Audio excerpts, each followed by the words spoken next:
I don't think you can rush the judgment. I think there's a degree of patience. Sometimes let it come to you. If it comes to you, good things may happen.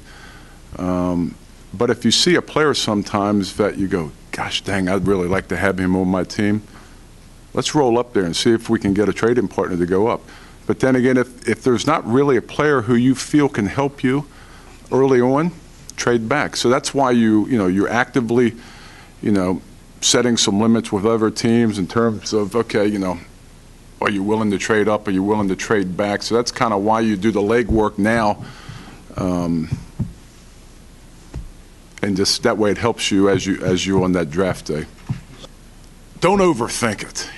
You could overthink it in 2 weeks. That's the one thing. I think you have to have again, you have to be a little bit patient here.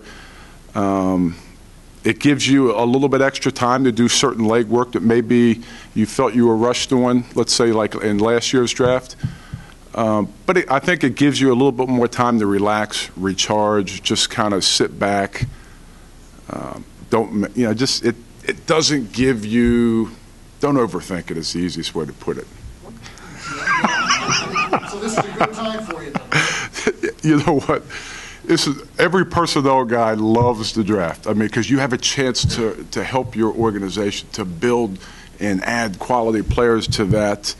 And that's kind of what the whole thing is about, is trying to get your team better as you go along here.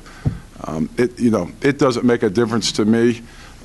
Whatever the rules are, whatever the game, whatever the cards that are dealt to you, I think you got to play by those rules, and that's kind of what we're playing by those rules. Well, there's a lot of them up there. I'm salivating. I don't know if if they were there at 23, I would say, okay, I'll get those. But no, I don't think there's a lot of good football players in this draft. It's just not up in the top part of the draft. But I think from a value-based perspective, there are players to be had, like I said earlier, in every specific round. There's good players to be had.